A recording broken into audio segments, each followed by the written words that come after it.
Things have generally been a lot better in WWE ever since Vince McMahon relinquished creative control, and the chief content officer Paul Triple H Levesque stepped in to oversee the booking of WWE's Raw and SmackDown shows, with the product being very well received across the board. Business apparently has boomed, especially during WrestleMania 40 last year, and new stars have been made as well.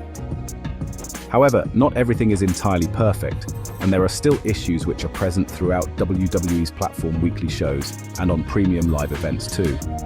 Triple H Levesque is considered by most fans to be a good booker, but even has some bad habits. Let's take a look at biggest problems with Triple H's booking that have been affecting the quality of the product. His insistence on making authority figures look super incompetent by having wrestlers constantly run roughshod backstage is absolutely annoying.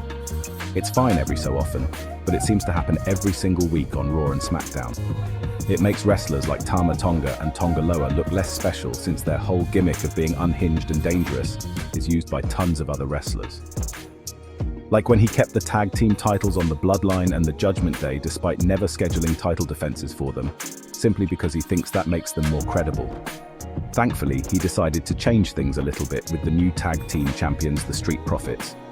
His only true concern is making sure Cody Rhodes stays over and looks like a god-tier megastar, while everyone else gets ignored, devalued, or put in filler storylines. He doesn't elevate women at all outside of Rhea Ripley, Nia Jax, and Tiffany Stratton. If Charlotte hadn't been injured, she'd probably be the undisputed women's champion right now. PLE cards are way too short at only 5 matches. Very few short-term storylines, making weekly TV a bit underwhelming. He's too concerned with being this perfect, polished, flawless booker, and help is afraid to take risks out of fear of something flopping, which in my opinion implies lack of backup planning. Similar to Vince McMahon, Paul Levesque just plays his favorites.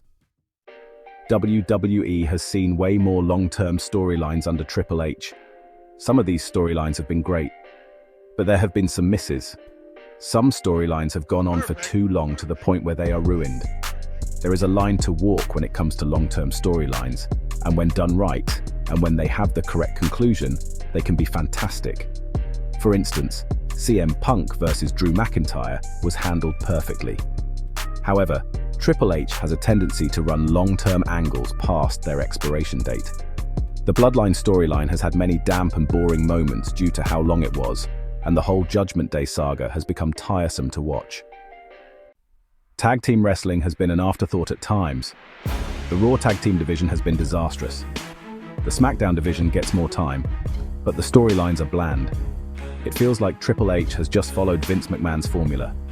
Both sets of tag titles on Raw and SmackDown have limped along when it comes to importance and prestige. Although the SmackDown division has been presented more prominently, it is hard to really distinguish characters or any memorable storyline ever since Triple H took over.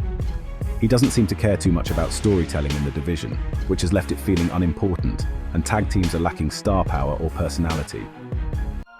There are positives and negatives to long title reigns. Every world title reign is pretty long under Triple H. There is little variation when it comes to the top belts. Several notable names will miss out on winning the big one. Long title reigns do increase the importance of title changes and the dominance of a champion.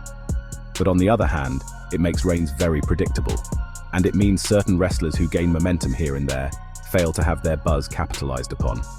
Look at Liv Morgan, for example. Liv Morgan has proven to be a great wrestler in WWE, but since Paul Triple H Levesque scheduled Rhea Ripley to win the Intercontinental belt, Liv Morgan seems to be left behind.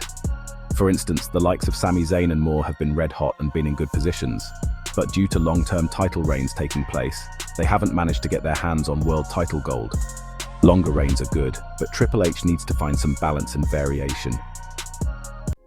Triple H is partial to shorter PPV cards. The shorter PPVs have left big names off shows. PPVs can drag on and on. WWE's structuring of shows can put people to sleep. With the number of adverts, the length of entrances, video packages, reminders and more, WWE's PPVs can be painfully hard to watch. Even though the matches may be of good quality, Triple H's reliance on shorter shows has led to bigger breaks between matches, and a much slower pace that can bore fans and suck the life out of certain events. This has led to less focus on both mid-card and tag team titles, in addition to even some world titles not being featured. In the unpredictable world of professional wrestling, Few stories captivate fans quite like the resurrection of past vendettas. Wrestlers are stuck in the same feuds for too long. I mean, look at the CM Punk and Seth Rollins feud. They have been at each other's throats for years. Survivor Series 2023 witnessed a seismic moment as CM Punk, a figure synonymous with controversy, made an unexpected return to WWE. The echoes of Punk's entrance music still resonate, setting the stage for a conflict that transcends the squared circle. Caught in the crossfire was none other than Seth Rollins, whose visceral reaction at the event hinted at a history fraught with animosity. CM Punk returned to WWE in 2023. Seth Rollins was visibly angry when he saw CM Punk. CM Punk and Seth Rollins have battled many times in WWE. The culmination of Survivor Series 2023 left the WWE Universe in awe as Seth Rollins' team emerged triumphant in the grueling men's War Games match. The cheers echoed, celebrating Rollins' team's victory, but the atmosphere shifted dramatically when the unmistakable sound of Cult of Personality blared through the arena. The shockwave reverberated as CM Punk ignited a frenzy of emotions among fans and wrestlers alike. CM Punk's return to WWE after an extended hiatus since 2014 was nothing short of a seismic event. Seth Rollins, however, supposedly didn't know that CM Punk was coming back, and he felt disrespected for not being told. The aftermath of Survivor Series unfolded with a viral clip capturing Seth Rollins expressing his unfiltered emotions. From the ring, Rollins vehemently flipped off and unleashed a barrage of expletives towards Punk on the stage. The intensity of Rollins' reaction, combined with the genuine surprise of Punk's return, laid the groundwork for what promised to be a deeply personal and heated conflict. As the wrestling community processed Punk's shocking return, the intrigue only deepened at a non-televised live event following Survivor Series. In a candid moment, captured and circulated widely on social media, Rollins voiced his strong opinion of Punk, saying, "You guys watch War Games last night?" Fans chant CM Punk while he says this. "You already know how I feel about that. I said as much last night. I'm not going to waste any more breath on somebody who's been gone for 8 years, has done nothing but try to destroy this place down. Instead, I want to take my time. Use my breath on talking about the people who've been here all along." The duo's in-ring history includes a tag team match together where they teamed, only a single one-on-one clash which CM Punk won, and multiple tag team encounters against each other where CM Punk teamed with various WWE stars to battle the Shield. CM Punk and Seth Rollins have had issues for years. Seth Rollins and CM Punk have exchanged back and forth on Twitter and on television. Seth Rollins and CM Punk have never been shy about expressing their feelings about each other. The wrestling landscape experienced a peculiar intersection of reality and entertainment when CM Punk made a brief return to the WWE fold. This unexpected move set the stage for a verbal joust between CM Punk and Seth Rollins that spilled over from the television screen all the way to Twitter. Rollins publicly challenged him to a match, reigniting simmering tensions. That's all kinda cool, but Triple H struggles to start new stories. It feels like every story goes past its expiration. This goes hand in hand with his long-term storylines being too long. Both feuds that go on for a full year, and some that go on for just a few months, feel too long under Triple H.